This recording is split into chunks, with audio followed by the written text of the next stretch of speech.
Akses jalan nasional terputus akibat banjir.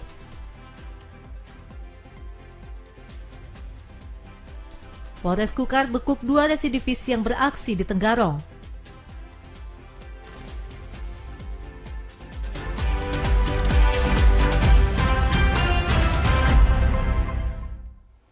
Assalamualaikum dan selamat sore saudara. Kalimantan Timur hari ini edisi akhir pekan, Minggu 6 Maret 2022 kembali hadir ke hadapan Anda.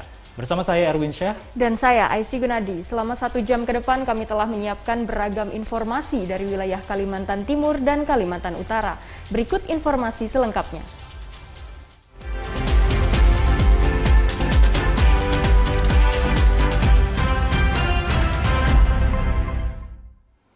Informasi pertama dari Kutai Barat, saudara. Hujan dengan intensitas tinggi mengguyur di sebagian besar wilayah Kabupaten Kutai Barat.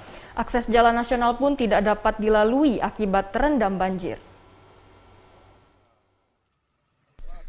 Banjir merendam jalan nasional di Kampung Muaratai, Kecamatan Jempang, Kabupaten Kutai Barat. Banjir terjadi akibat meluapnya Sungai Nayan karena tingginya intensitas hujan di sejumlah wilayah setempat. Ketinggian air di bahu jalan mencapai 1 meter dan mengakibatkan akses jalan yang menghubungkan Kabupaten Kutai Barat, Kutai Kartanegara, dan Samarinda ini sempat terputus pada pagi hari. Akibatnya kendaraan ekspedisi pengangkut kebutuhan bahan pokok kedua kabupaten, yakni Kabupaten Kutai Barat dan Mahakam Ulu, harus tertahan dan tidak dapat melintas. Namun dari hasil pantauan petugas kepolisian di lokasi, sejak siang hari banjir sudah mulai surut dan kendaraan pun dapat melintas. Meski demikian, petugas dibantu warga tetap mengarahkan kendaraan yang akan melintas ke badan jalan yang lebih tinggi untuk menghindari terjadinya kendaraan yang mogok. Selain itu, tampak beberapa kendaraan yang terbalik akibat pengendara tidak dapat melihat badan jalan, khususnya pada sejumlah kendaraan besar seperti truk. Perlu kami jelaskan bahwa di RT 2 Kampung Mancong, Kecamatan Jempang, Kabupaten Kutai Barat, telah terjadi banjir dengan ketinggian kurang lebih 50 cm. Banjir bermula dari pagi hari sekitar pukul 4 subuh sampai dengan sekarang. Adapun yang dilakukan Polsek Jempang adalah melakukan pengaturan lalu lintas dengan sistem buka tutup baik dari arah Samarinda menuju Barong, begitu juga sebaliknya. Untuk kendaraan roda 2, masyarakat dibantu dengan menggunakan perahu baik dari arah Samarinda menuju Barong maupun sebaliknya. Saat ini petugas terus bersiaga di sejumlah titik di Kecamatan Jempang, tidak hanya pada ruas jalan nasional namun juga di permukiman warga. Warga juga diminta untuk tetap waspada mengingat intensitas hujan di hulu Sungai Nayan masih tinggi sehingga berpotensi terhadap tingginya debit air di kawasan ini. Dari Kutai Barat, Mardans melaporkan. Hujan lebat sejak beberapa hari terakhir mengakibatkan sejumlah wilayah di Kabupaten Kutai Barat terendam banjir. Ketinggian air di beberapa titik bahkan mencapai lebih dari 1 meter. Seperti inilah suasana Kampung Pona, Kecamatan Siluk Ngurai, Kabupaten Kutai Barat, yang menjadi salah satu wilayah terendam banjir. Air mulai merendam permukiman warga sejak 3 hari. Bahkan hingga kini ketinggian air masih terus naik karena diperparah hujan yang masih mengguyur wilayah itu. Ketinggian air banjir di perkampungan sekitar 80 cm. Namun ketinggian air pada akses jalan menuju kampung kini telah mencapai lebih dari 1 meter. Bahkan kondisi air banjir kali ini juga berarus deras. Akibat banjir, warga Kampung Ponak pun terisolir dan sulit untuk keluar dari kampung. Sebagian warga harus menggunakan perahu saat beraktivitas di sekitar rumah mereka. Untuk itu warga berharap pemerintah dapat segera memberi bantuan untuk memenuhi kebutuhan sehari-hari. Gimana ini sudah 5 kali ini naik ini air banjir, tapi satu pun bantuan tidak ada. Gimana dari pihak sosial bisa bantu kami. Kemudian genangan air ini sekitar 1 meter sampai 80 cm ini. Kalau depan rumah saya aja 1 meter 50 itu depan rumah. Cuma kalau di jalan belum nyampe, ada 1 meter, ya bervariasi lah gitu. Nah kemudian lamanya genangan air ini sudah 3 hari ini, yang masuk rumah tersuka 1 hari. Nah, jadi itu mohon bantuan nih dari, nah kami tidak bisa beraktivitas ini, keluar nggak bisa, masuk apalagi. Jadi semua itu terhalang semua. Aktivitas kami juga terhalang, tak bisa jalan. Banjir di Kutai Barat tidak hanya terjadi di Kecamatan Siluk Ngurai, banjir bahkan telah meluas hingga ke Kecamatan Jempang dan sekitarnya. Dari Kutai Barat, Mardans melaporkan. Jajaran Polres Kutai Kartanegara menangkap 2 residivis yang melakukan aksi pencurian di sejumlah titik di Tenggarong. Dalam aksinya pelaku selalu membawa senjata tajam. Tim Aligator Satreskrim Polres Kukar menangkap 2 pelaku pencurian di sejumlah titik di Kecamatan Tenggarong, Kutai Kartanegara. Para pelaku merupakan residivis kasus yang sama dan baru saja keluar tahanan setelah mengikuti program asimilasi. Keduanya bertemu pada saat menjalani tahanan di lapas, kemudian setelah keluar mereka kembali nekat menjalankan aksi pencurian yang hasilnya hendak digunakan untuk membeli minuman keras. Dalam aksinya, para pelaku menggunakan senjata tajam dan masuk ke dalam rumah warga melalui ventilasi rumah. Para korban pun selalu diancam untuk dianiaya, bahkan salah satunya merupakan anggota Koat Kodim 0906 Kukar, sempat akan dilakukan perbuatan asusila. Dan kebetulan yang alat dipakai adalah senjata tajam berupa badik. Yang korbannya adalah satu orang, beliau adalah anggota TNI atau Koat. Ini pelaku menggunakan senjata tajam dan sempat mengancam korban. Dengan tindakan kekerasan dan sempat ada perbuatan-perbuatan yang mengancam untuk asusila. Jadi kemudian korban sempat melakukan perlawanan. Jadi korban dari anggota Kuat sempat melakukan perlawanan. Suka buka selimut aja, kan dia jalan selimutnya sangkut-sangkut. Kan suruh lepas selimutnya. Tujuannya buat? Suruh ngambil uangnya kemarin. Karena sangkut-sangkut dia jalan kemarin. Itu aja. Sempat terjadi ini kalau perlawanan kan dari korban? Enggak ada, saya suruh masuk dalam kamarnya baru saya keluar. Bang, cara masuknya gimana bang ke rumah tuh bang? Lewat lubang angin jendela. Tahu ya di dalam tuh ada orang bang ya? Tahu. Tahu bang ya? Kalau misalnya si korban melawan, apa rencana mau menganiaya bang? Gitu, tidak. Kedua pelaku pun sudah mendekam di sel tahanan Polres Kukar untuk menjalani pemeriksaan lebih lanjut. Aparat juga turut mengamankan barang bukti sebilah parang dan telepon genggam. Keduanya diancam pasal 365 jungto pasal 368 KUHP dengan ancaman 9 tahun penjara. Rahmat Hidayat dari Kutai Kartanegara melaporkan.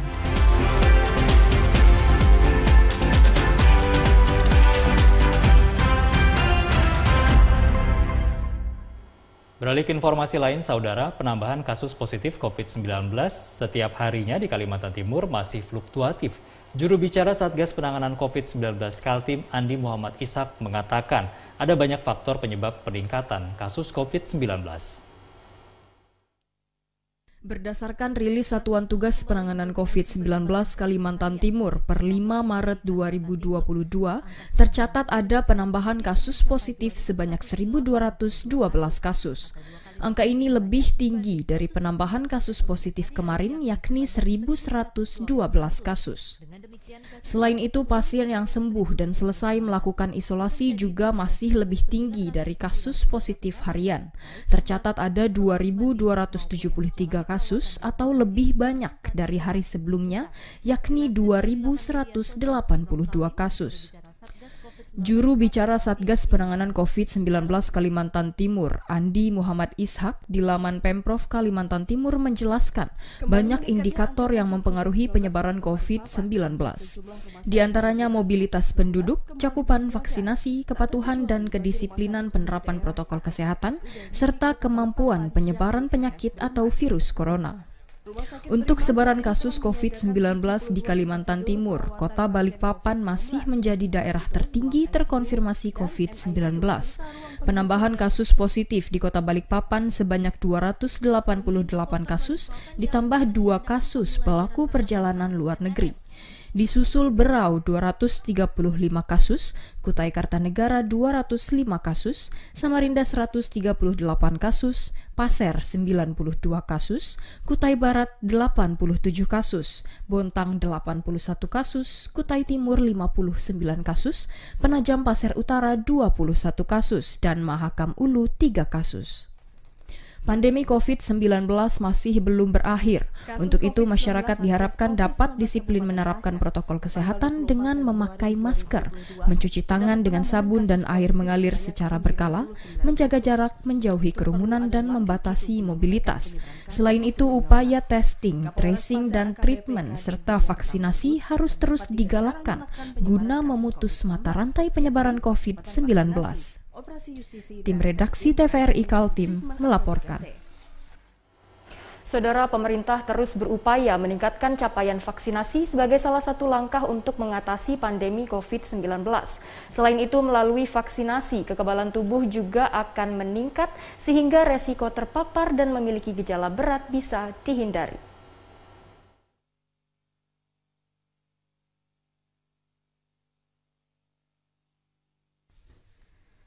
Kasus COVID-19 di Indonesia telah memasuki gelombang ketiga. Dari ribuan kasus yang terjadi di seluruh Indonesia, anak-anak juga tak lepas dari paparan COVID-19. Kasus COVID-19 pada anak umumnya menginfeksi anak-anak di bawah 6 tahun yang belum mendapatkan vaksin. Data dari Pandemic Talks menyebutkan vaksinasi lengkap sudah terbukti mencegah COVID-19 yang fatal dan mengurangi resiko Multisystem Inflammatory Syndrome in Children atau MIASI, yakni proses peradangan yang mengenai berbagai sistem di tubuh. Untuk itu, orang tua atau wali segera memberikan vaksinasi pada anak, baik dosis pertama dan kedua. Setelah anak mendapatkan vaksinasi, ada beberapa hal yang harus dilakukan. Pertama, beri anak waktu untuk istirahat. Setelah vaksinasi, antibodi yang diberikan sedang latihan berperang sehingga butuh waktu untuk istirahat. Setelah vaksin, anak disarankan mengurangi aktivitas bermain yang berat. Selain itu, orang tua juga perlu melakukan cek kejadian ikutan pasca imunisasi atau KIPI secara berkala. Sebab KIPI pada anak sangat jarang terjadi, jika terjadi gejalanya juga sangat ringan dibandingkan orang dewasa. Tetapi tidak ada salahnya mengecek kondisi tubuh anak secara berkala setelah vaksin. Jika muncul gejala demam terus-menerus atau kejang, segera bawa anak ke rumah sakit untuk mendapatkan penanganan lebih lanjut. Tim redaksi TVRI Kaltim melaporkan. Selanjutnya kami sampaikan jumlah terkonfirmasi COVID-19 di Kalimantan Timur dan Kalimantan Utara. Informasi dari Satgas Penanganan COVID-19 Provinsi Kalimantan Timur, data terakhir yang diterima per 5 Maret 2022, terjadi penambahan pasien terkonfirmasi positif COVID-19 sebanyak 1.212 kasus. Sementara Kalimantan Utara, dari data tanggal 5 Maret 2022, ada penambahan kasus terkonfirmasi positif COVID-19 sebanyak 370 kasus. Untuk wilayah Provinsi Kalimantan Timur, terjadi penambahan kasus terkonfirmasi positif COVID-19 1.212 kasus, sehingga total kasus terkonfirmasi positif COVID-19 sebanyak 196.135 kasus. Ada penambahan pasien sembuh 2.273 orang, sehingga total pasien sembuh 173.649 orang. Ada penambahan pasien meninggal dunia 7 orang, sehingga total yang meninggal dunia sebanyak 5.563 orang. Dan pasien yang masih menjalani perawatan 16.923 orang.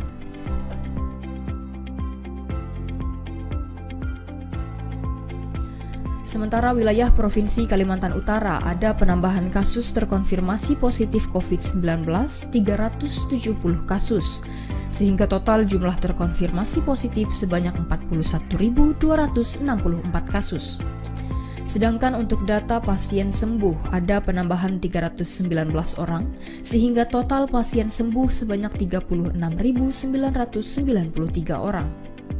Ada penambahan kasus pasien COVID-19 meninggal dunia sebanyak 3 orang, sehingga pasien meninggal dunia total sebanyak 833 orang, sementara yang masih dirawat sebanyak 3.438 orang. Pandemi COVID-19 masih belum berakhir, untuk itu mari kita terus menerapkan protokol kesehatan, yakni memakai masker, mencuci tangan dengan sabun dan air mengalir, menjaga jarak, menghindari kerumunan, dan mengurangi mobilitas di luar rumah. Indonesia pulih karena aku, Indonesia pulih karena kamu, Indonesia pulih karena kita. Ayo gunakan masker sesuai anjuran pemerintah.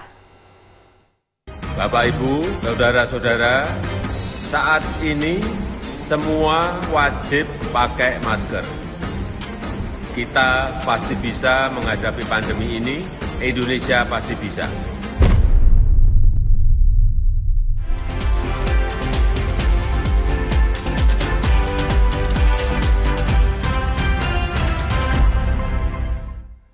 Beragam informasi aktual lainnya masih akan kami hadirkan ke hadapan Anda. Tetaplah bersama kami di Kalimantan Timur hari ini.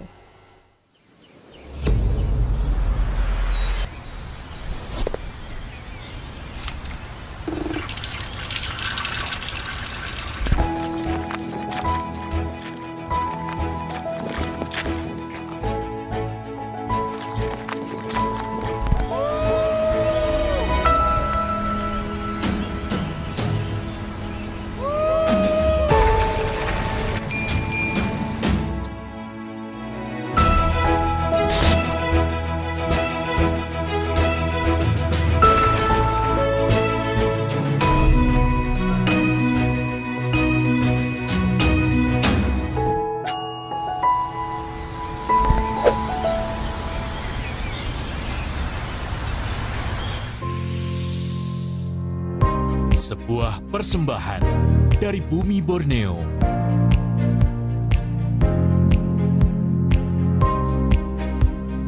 Menampilkan keelokan warisan sejarah.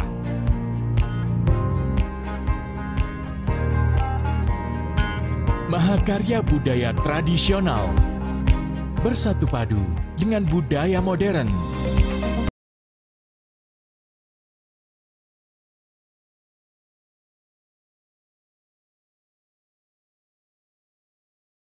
Dalam asrinya hutan tropis Kalimantan.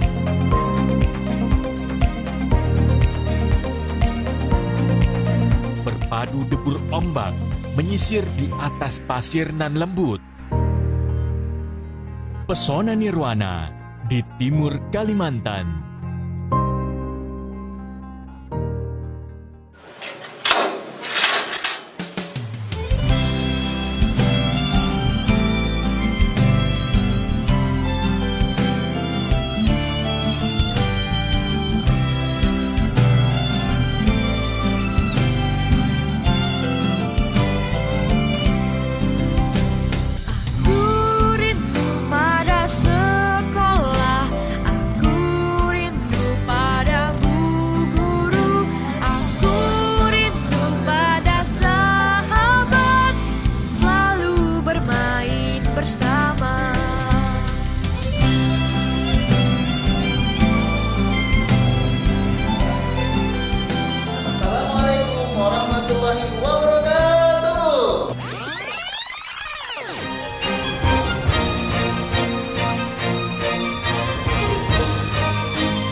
Anda masih bersama kami, saudara. Puluhan unit sepeda motor berknalpot brong atau bising terjaring razia yang dilakukan oleh jajaran Satlantas Polresta Balikpapan.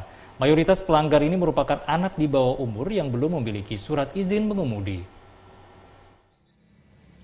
Satlantas Polresta Balikpapan menggelar Operasi Keselamatan Mahakam 2022 dengan menindak sejumlah pengendara di jalan yang melanggar lalu lintas. Terlebih masyarakat setempat seringkali mengeluhkan terkait penggunaan knalpot brong atau bising sehingga aparat pun menjaring para pelanggar tersebut.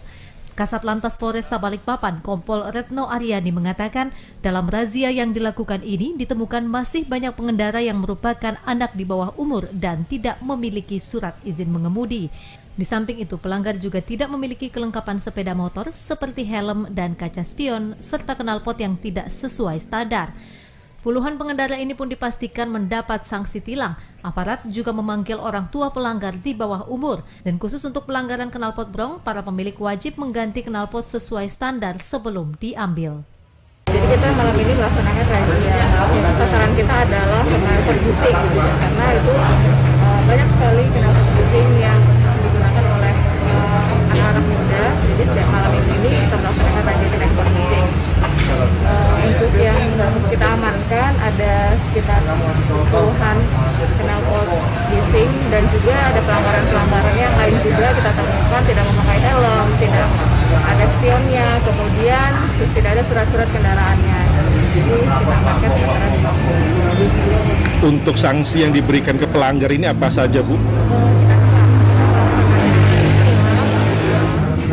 Terhadap yang tidak memakai helm dan kelengkapan surat-surat kendaraan yang knalpot bising, kita amankan di Mako. Nanti knalpotnya akan kita suruh ganti untuk kendaraan dengan knalpot yang standar. Jajaran Satlantas Polresta Balikpapan memastikan akan semakin gencar melaksanakan razia seperti ini. Selain dengan cara stasioner, aparat juga akan melakukan dengan cara hunting atau berkeliling menindak para pelanggar lalu lintas. Dari Balikpapan, Andri Aprianto melaporkan. Kebijakan pembelajaran tatap muka di Samarinda tidak mengalami perubahan. PTM tetap dilaksanakan dengan waktu pembelajaran hanya 2 jam dan jumlah peserta 50% dari kapasitas. Kepala Dinas Pendidikan Kota Samarinda Asli Nuryadin di media Antara News menjelaskan tidak ada perubahan dalam penerapan pembelajaran tatap muka di Samarinda. Hal itu lantaran sejak Samarinda ditetapkan berstatus PPKM level 3 pada tahun 2021 lalu, Dinas Pendidikan Kota Samarinda telah menerapkan pembelajaran hanya 2 jam sehari dengan peserta hanya 50% dari kapasitas. Ketika kasus COVID-19 di Samarinda menurun dan Kota Samarinda berstatus PPKM level 2 atau 1, kebijakan PTM tidak diubah dan masih menerapkan kebijakan yang sama. Lebih lanjut, Asli menjelaskan, kebijakan itu tetap diterapkan dalam PPKM level 1, 2, atau 3, sebab Samarinda masih tetap berada dalam pandemi COVID-19, sehingga penyebaran COVID-19 masih bisa terjadi. Dan lebih baik tetap disiplin dengan protokol kesehatan untuk melindungi para murid dan juga tenaga pendidik. Jika ada siswa yang terpapar di suatu kelas, maka akan mengacu pada SKB 4 Menteri tahun 2022, yakni penghentian sementara PTM di satuan pendidikan sekurang-kurangnya 14 kali 24 jam dan maksimal selama 6 hari. Saat ini sudah ada beberapa sekolah yang terpapar COVID-19 dan harus menghentikan pembelajaran sementara dan melakukan sterilisasi. Namun sekolah yang terpapar tidak sampai 5% dari keseluruhan sekolah yang ada di Samarinda, baik di tingkat PAUD, SD, dan SMP. Di tengah kondisi pandemi COVID-19 saat ini tidak ada sekolah yang meliburkan siswanya dan kegiatan pembelajaran jarak jauh atau PJJ tetap diberlakukan di beberapa sekolah. Tim redaksi TVRI Kaltim melaporkan. Sebanyak 200 siswa SMK di Kabupaten Berau mengikuti latihan dasar kepemimpinan dan ketarunaan LDKK tahun 2022. Kegiatan ini diharapkan mampu menjadikan para siswa sebagai sosok pribadi yang tangguh dan memiliki keterampilan yang siap. Latihan dasar kepemimpinan dan ketarunaan LDKK yang dilaksanakan bagi sejumlah siswa jenjang sekolah menengah kejuruan meluluskan sebanyak 200 siswa di Berau dengan nilai terbaik. Kegiatan ini dilaksanakan dengan protokol kesehatan ketat di tengah pandemi COVID-19. Selama 7 hari, para siswa dilatih dan dibimbing untuk menjadi pribadi tangguh dan semakin inovatif serta memiliki keterampilan untuk siap masuk dan bersaing dalam dunia kerja. Tahun lalu memang ketika pandemi tidak bisa kita lanjutkan, kita lanjutkan dalam situasi pandemi sudah mulai reda. Jadi kemarin kurang lebih 1 gelombang itu 1 minggu mereka melaksanakan, termasuk ada 1 malam mereka bermalam di sekolah. Wakil Ketua Komisi 10 DPR RI, Hetifah Syaifudian, yang hadir dalam penutupan latihan dasar kepemimpinan dan ketarunaan berharap siswa yang telah mengikuti pelatihan dapat lebih mengasah diri dan mengikuti dinamika perkembangan pengetahuan serta teknologi.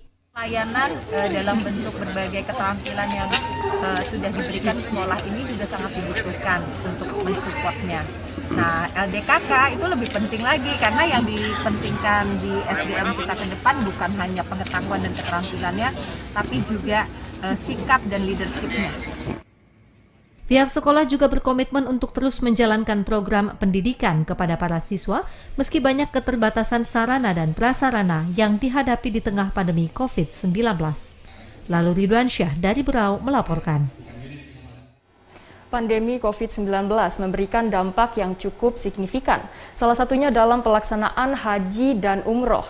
Akibat pandemi, pelaksanaan haji tertunda selama 2 tahun dan hal itu mengakibatkan antrean haji di Kota Balikpapan hingga 32 tahun. Pandemi COVID-19 yang terjadi sejak Maret tahun 2020 lalu memberi dampak yang cukup berkepanjangan di sejumlah sektor. Salah satunya dalam pelaksanaan ibadah haji. Selama 2 tahun tidak ada masyarakat Indonesia yang dapat melaksanakan ibadah haji. Akibatnya antrian haji di seluruh Indonesia semakin panjang. Di Kota Balikpapan antrian haji hingga 32 tahun. Kepala Seksi Penyelenggara Haji dan Umroh Kantor Kementerian Agama Kota Balikpapan, Suharto Bajuri, di media Tribun News Kaltim mengatakan, calon jemaah haji harus menunggu waktu hingga puluhan tahun. Jika mendaftar tahun ini, baru bisa berangkat di tahun 2052 jika tidak ada kendala. Kantor Kementerian Agama Kota Balikpapan pun kini memperbolehkan anak usia 12 tahun untuk mendaftarkan diri beribadah haji. Hal itu dikarenakan daftar tunggu yang panjang. Kemenak Balikpapan berharap keberangkatan haji pada tahun ini bisa dibuka kembali. Untuk itu pihaknya meminta masyarakat untuk bersabar dan memanjatkan doa agar pelaksanaan haji bisa berjalan kembali seperti biasa. Tim redaksi TVRI Kalimantan Timur melaporkan. Bulan Ramadan identik dengan sejumlah kegiatan yang umumnya bertajuk Safari Ramadan. Kegiatan Safari Ramadan yang biasa dilaksanakan oleh pemerintah Provinsi Kalimantan Timur kemungkinan besar akan ditiadakan. Sebentar lagi umat muslim akan memasuki bulan Ramadan yang akan segera tiba. Bulan Ramadan merupakan momentum bagi umat muslim untuk meningkatkan ketakwaan dengan sebaik-baiknya. Selain itu, bulan suci Ramadan tidak hanya sebagai sarana meningkatkan ibadah secara vertikal, namun juga ibadah secara horizontal seperti menyambung silaturahim. Biasanya bulan Ramadan akan identik dengan sejumlah kegiatan silaturahim dan berbagi yang dirangkum dalam Safari Ramadan. Pemerintah Provinsi Kaltim biasanya akan melaksanakan Safari Ramadan di sejumlah daerah di Kalimantan Timur. Kepala Biro Kesejahteraan Rakyat Kesra Setda Prof Kaltim, Andi Muhammad Ishak di laman Pemprov Kaltim menjelaskan pelaksanaan Safari Ramadan tahun 2022 hingga saat ini masih belum ada arahan langsung dari Gubernur dan Wakil Gubernur Kaltim. Namun jika dilihat dari perkembangan kasus harian COVID-19 Kaltim yang terus meningkat, seluruh pihak harus tetap waspada dan mengantisipasi penyebaran kasus. Jika penyebaran kasus COVID-19 masih dinamis dan Kaltim masih berstatus PPKM level 3, maka pelaksanaan Safari Ramadan kemungkinan besar akan ditiadakan. Menurutnya, tanpa pelaksanaan Safari Ramadan tidak akan mengurangi makna dan syiar keutamaan bulan puasa, sebab ia tidak ingin jika tetap melaksanakan Safari Ramadan di tengah pandemi akan berdampak pada peningkatan penyebaran kasus COVID-19. Tim redaksi TVRI Kaltim melaporkan. Dinas Perindustrian Perdagangan Koperasi dan UKM Provinsi Kalimantan Timur menyatakan stok kedelai dan daging sapi di Kalimantan Timur aman hingga 3 bulan ke depan. Dinas Perindustrian Perdagangan Koperasi dan UKM Kaltim juga akan berupaya untuk menekan terjadinya kenaikan harga yang tidak wajar. Kebutuhan masyarakat Kaltim akan kedelai dan daging sapi cukup tinggi. Untuk itu, Dinas Perindustrian Perdagangan Koperasi dan UKM Disperindak UKM Kaltim telah mengupayakan agar kebutuhan 2 komoditi itu terpenuhi. Kepala Disperindak UKM Kaltim Yadi Robian Nur di media Tribun News menjelaskan stok kedelai dan daging sapi di Kaltim cukup untuk memenuhi kebutuhan pasar serta kebutuhan masyarakat. 2 komoditi yang masuk dalam daftar barang pokok penting atau Bapokting itu telah mengalami peningkatan harga di pasaran. Untuk itu pihaknya memastikan jika terjadi kenaikan harga, stok kedelai tetap aman hingga 3 bulan ke depan. Stok kedelai Kaltim saat ini berjumlah 47 ton, kebutuhan per bulan di Kaltim sekitar 15 ton, dan permintaan kedelai yang signifikan ada di 3 daerah yakni Balikpapan, Bontang, dan Berau. Secara global, harga kedelai mengalami kenaikan akibat pasokan impor yang terganggu. Impor terbesar kedelai berasal dari Amerika Latin, terutama Brasil dan Argentina. Sementara produksi kedelai di sana turun hingga 50% karena peristiwa El Nino. Selain itu, terganggunya impor juga disebabkan dari permintaan Cina sebagai konsumen kedelai dalam beberapa waktu terakhir terus meningkat. Di sisi lain, produksi kedelai lokal atau dalam negeri masih belum mencukupi karena biaya produksi yang jauh lebih tinggi. Untuk stok daging sapi juga masih aman, baik daging impor atau lokal. Total stok daging sapi ada 4.400 ton, kebutuhan per bulan di Kaltim sekitar 1.555 ton. Dari perhitungan data Disperindak UKM Kaltim, stok yang ada cukup untuk memenuhi 2,9 bulan. Tim redaksi TVRI Kaltim melaporkan. Keinformasi lainnya, Saudara, petani milenial asal Kutai Barat terus meningkatkan hasil pertanian. Terlebih Kabupaten Kutai Barat dapat berpartisipasi menjadi penyokong kebutuhan pangan di ibu kota negara baru. Meski situasi saat ini masih di tengah wabah COVID-19, namun hal itu tidak menjadi kendala bagi sektor pertanian Kutai Barat. Wabah COVID-19 memberikan dampak besar bagi sejumlah sektor yang mengakibatkan lemahnya ekonomi masyarakat. Untuk itu, pemerintah terus berupaya melakukan pemulihan ekonomi secara berkala. Meski demikian, ada sejumlah sektor yang tak terpengaruh dengan wabah COVID-19 ini. Salah satunya sektor pertanian. Petani milenial asal Kutai Barat, Aris Wibowo, telah menekuni usaha pertanian sejak 6 tahun silam. Meskipun baru berusia 25 tahun, namun Aris membuktikan mampu bertahan menjadi petani milenial sukses di tengah pandemi. Saat ini Aris telah memiliki 4 lahan pertanian dengan komoditi pertanian yang berbeda-beda, dari buah pepaya, lombok, dan salah satunya bertani tomat. Tomat yang akan dipanen telah memiliki pembeli tetap sehingga hasil panennya akan langsung diambil oleh pengepul yang selanjutnya akan dikirim ke sejumlah pasar di Kabupaten Kutai Barat. Bahkan akan didistribusikan hingga ke kota Samarinda dan kota Balikpapan. Aris mengaku saat ini lebih dari 90% petani berumur di atas 50 tahun dan hanya sebagian kecil petani berusia milenial. Padahal meskipun tidak berdasi, penghasilan bertani juga menjanjikan. Sebab penghasilan dari petani tomat saja, dengan luas lahan 1 hektar ini Aris mampu memanen tomat hingga 20 ton dalam satu musim tanam dan meraup keuntungan hingga 60 juta bersih selama 3 bulan masa tanam. Penghasilan itu baru dari hasil bertani tomat saja, sedangkan saat ini ia tengah mengembangkan pertanian hortikultura lainnya, sehingga keuntungannya jauh lebih besar.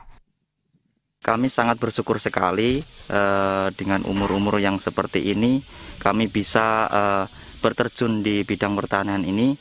Justru dengan semangat dan kuat ini, saya banyak dorongan dan dukungan dari keluarga, dari pemerintah, dari masyarakat semua.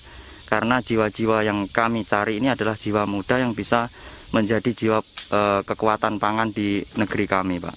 Karena kebanyakan yang kita lihat di kami, masyarakat kami ini 90% itu petani 50 tahun ke atas. Makanya harapan kami ke depannya Kutai Barat ini menjadi salah satu generasi petani milenial, petani muda yang bisa diandalkan untuk ke depannya itu. Aris berharap petani milenial dapat terus bertambah sehingga kesejahteraan petani semakin meningkat dan kebutuhan pangan khususnya dalam menyambut ibu kota negara baru dapat mandiri pangan tanpa perlu mendatangkan dari luar daerah. Ia mengaku pandemi pun tak berpengaruh bagi petani karena meskipun pandemi masyarakat tetap membutuhkan asupan gizi dan makanan yang menjadi kebutuhan pokok masyarakat. Mardans dari Kutai Barat melaporkan. Saudara, kota Tarakan menyimpan banyak situs sejarah yang berasal dari peninggalan kolonial Belanda. Berikut kisah di balik peninggalan sejarah yang ada di kota Tarakan.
fungsinya masing-masing beda.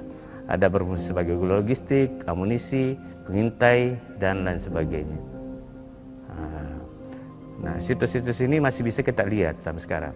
Mulai dari Juwata, Bandara, Peningki, Tanjung Pasir, dan lain-lain sebagainya. Bahkan di kota-kota juga dibangunkan beberapa sarana pertahanan untuk menghalau musuh, terutama Jepangnya. Untuk sarana perlindungan masyarakat, Belanda membangun sarana perlindungan yang berupa lograf. Itu semacam tempat perlindungan yang dibangun masing-masing satu wilayah yang ditempati oleh penduduk, dibangunkan 2 lograf. Pada zaman pemerintahan Belanda dibangunkan perumahan khusus untuk karyawan orang Belanda. Misalnya rumah bundar. Rumah bundar itu adalah rumah dinas yang diperuntukkan bagi pegawai Belanda. Nah, artinya tahun 1920 mungkin sudah ada waktu itu. Dan itu kawasannya dalam satu kawasan yang agak besar, walaupun sekarang yang tersisa masih ada 7 ya, dan sebagian besar dimiliki oleh masyarakat.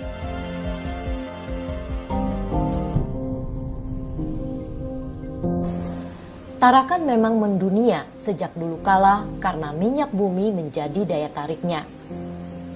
Kini, peninggalan bersejarah ini menjadi salah satu daya tarik bagi para wisatawan untuk berkunjung ke kota Tarakan.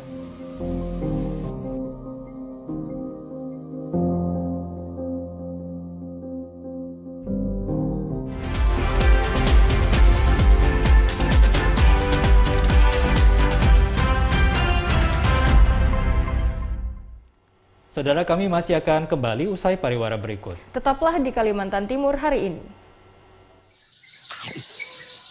Ore 2 posisi. Siap, Ode 1. Ode 2 di posisi. Ganti.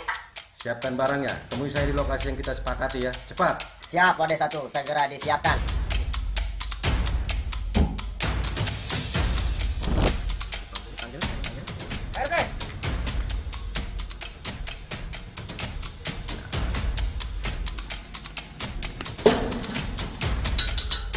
Orangnya dipabar.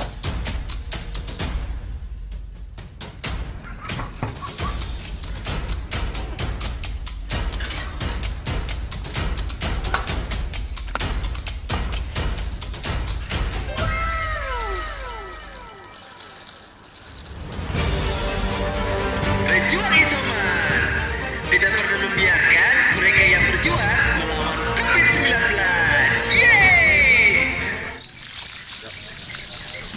Bu, cuaca pagi ini cerah betul. Ayo kita berjemur, biar sehat. Oh iya ya Pak ya. Gitu. Ayo.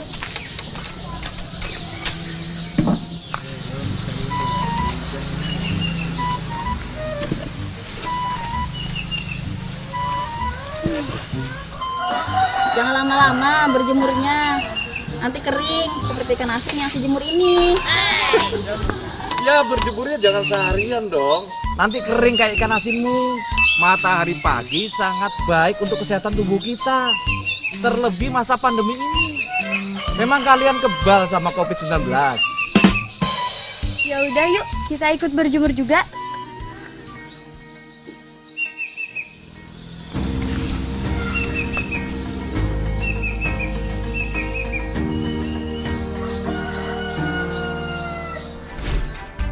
Halo semuanya, aku Modi, maskot TV Digital Indonesia. Aku akan membantu semua orang menuju migrasi TV digital. Di mana? Di siarandigital.id dan call center 159. Ayo semuanya, dukung migrasi TV digital. Bersih gambarnya, jernih suaranya, dan canggih teknologinya.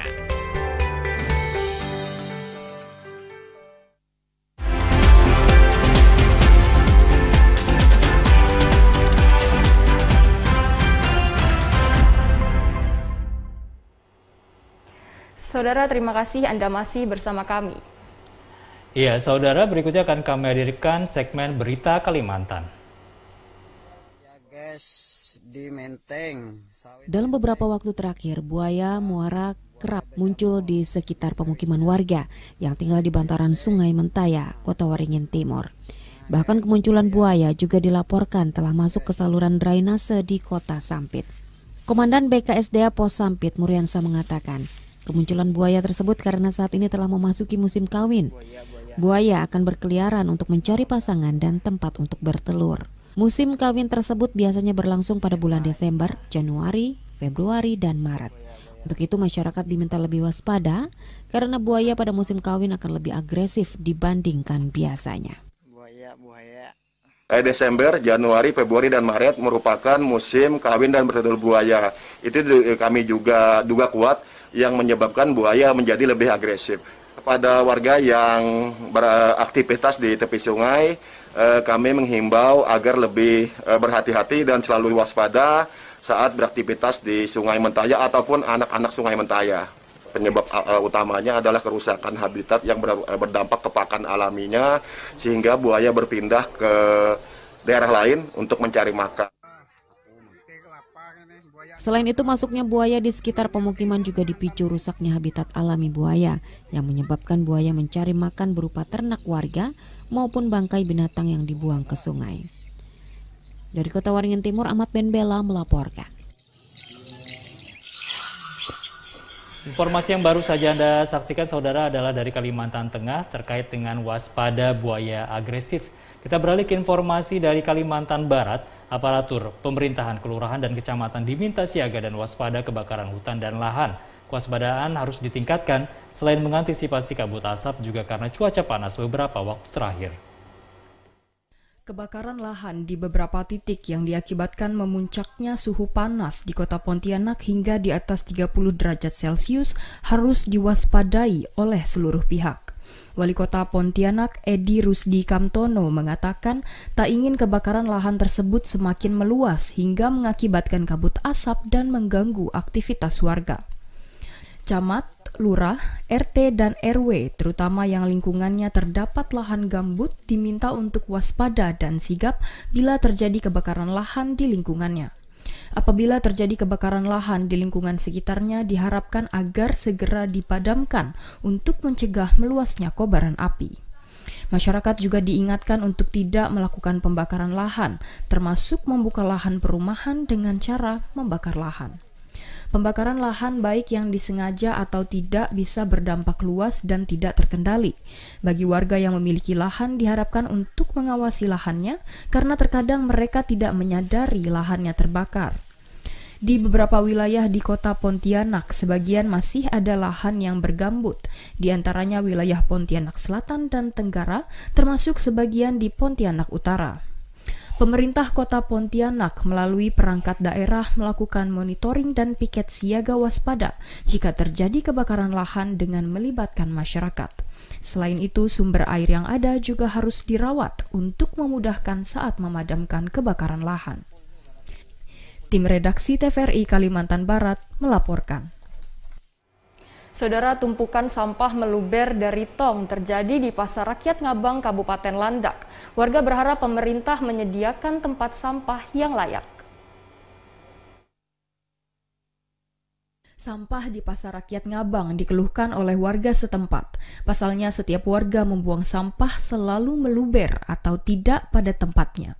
Hal itu karena tidak ada tempat untuk menampung sampah. Warga berharap kepada pihak terkait untuk segera mengadakan tempat sampah tersebut.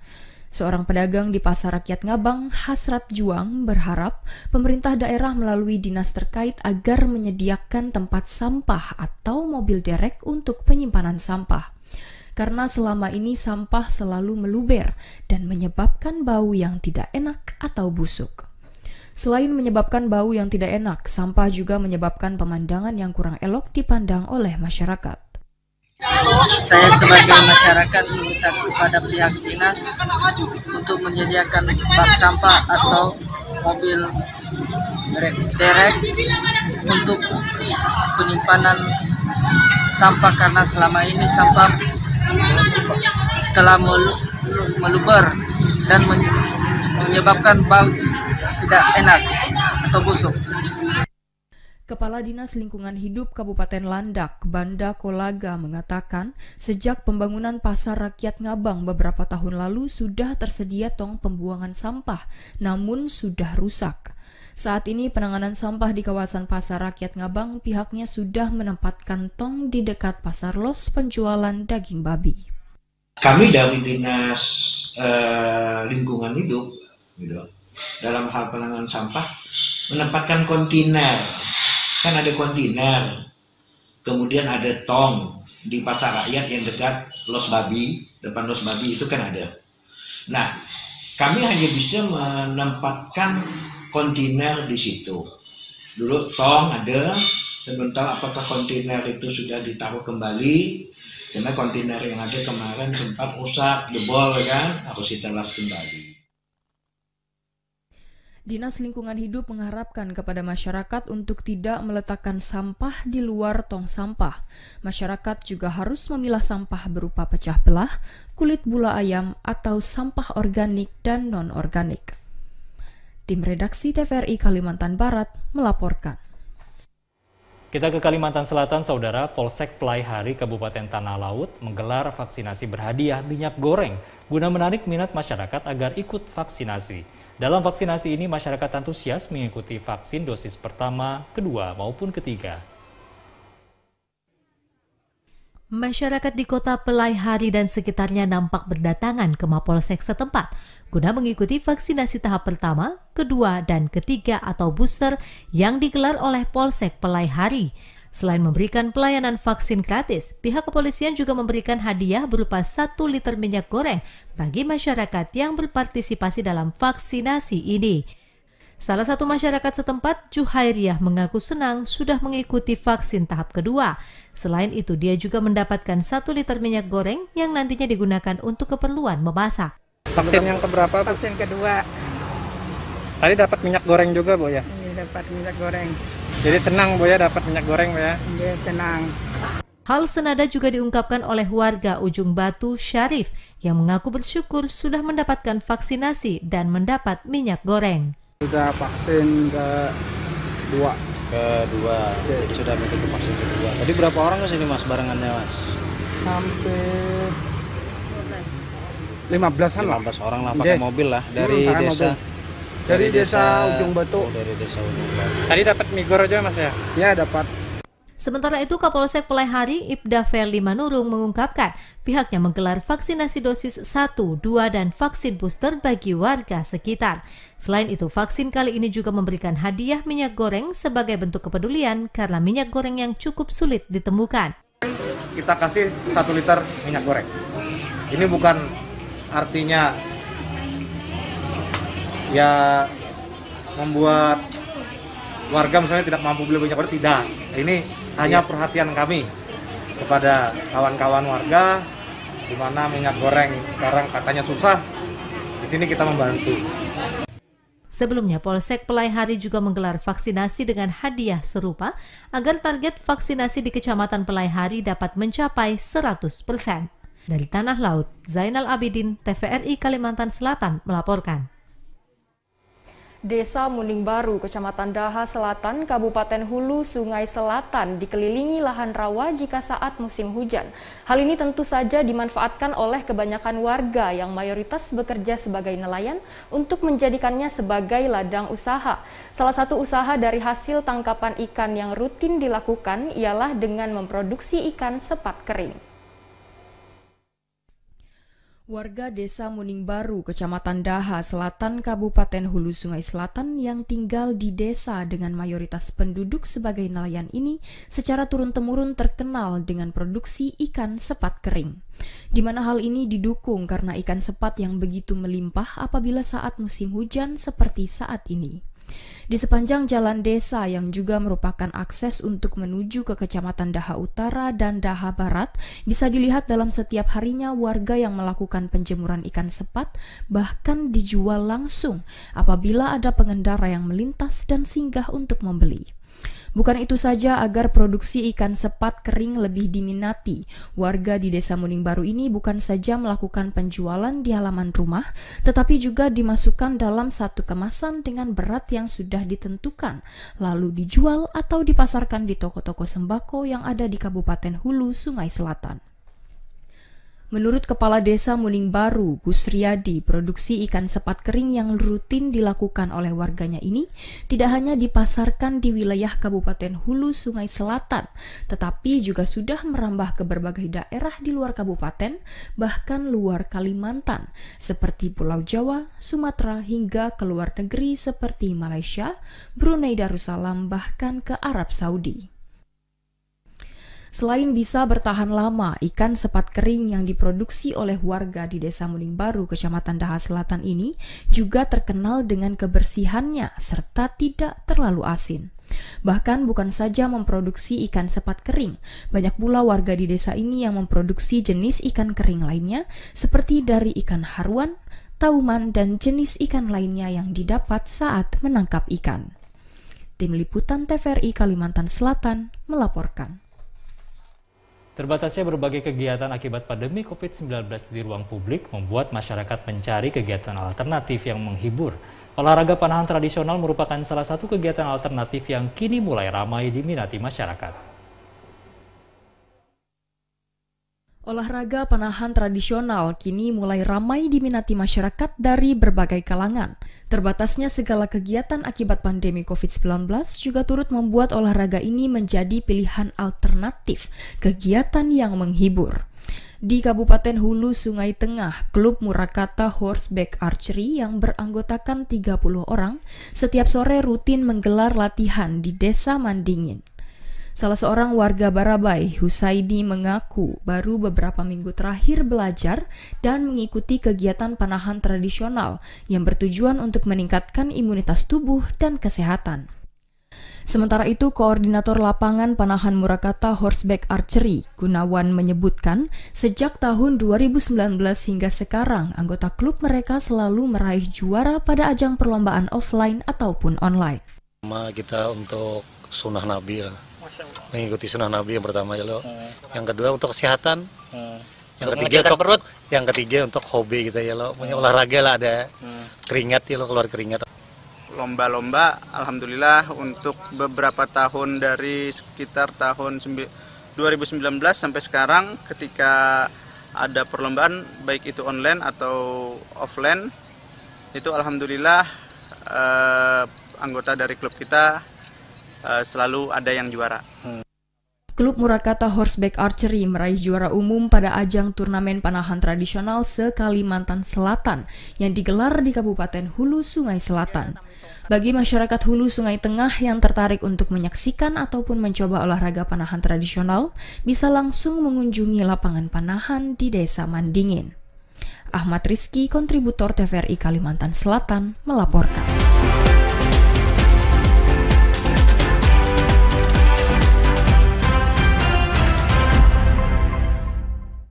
Selanjutnya kami hadirkan informasi perakiraan cuaca untuk wilayah Kalimantan Timur dan Kalimantan Utara. Informasi ini berlaku untuk esok 7 Maret 2022.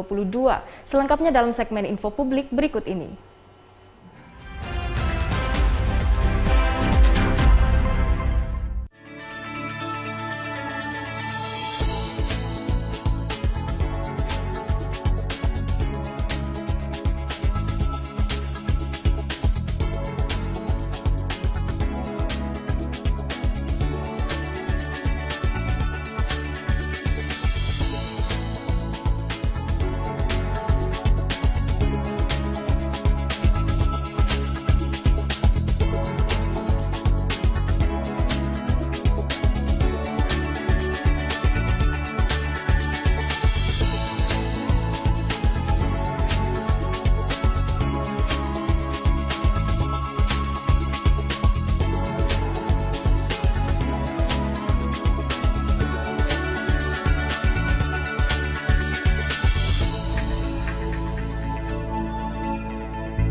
Kembali kami hadirkan ringkasan berita utama hari ini.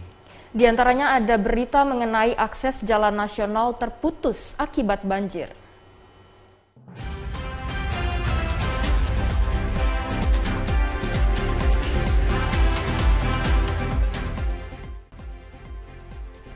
Tim aligator Satreskrim Polres Kukar menangkap 2 residivis pencurian yang baru saja keluar tahanan setelah mengikuti program asimilasi. Dalam aksinya, para pelaku menggunakan senjata tajam dan seringkali mengancam akan menganiaya para korbannya.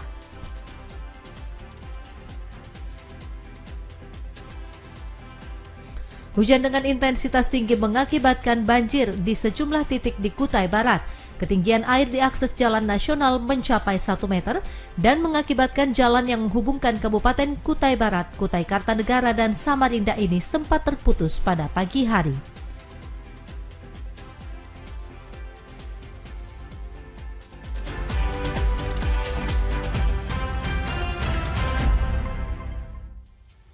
Tuntas sudah kebersamaan kita di Kalimantan Timur hari ini, mewakili seluruh kerabat kerja dan tim redaksi yang bertugas, kami mengucapkan terima kasih atas perhatian Anda.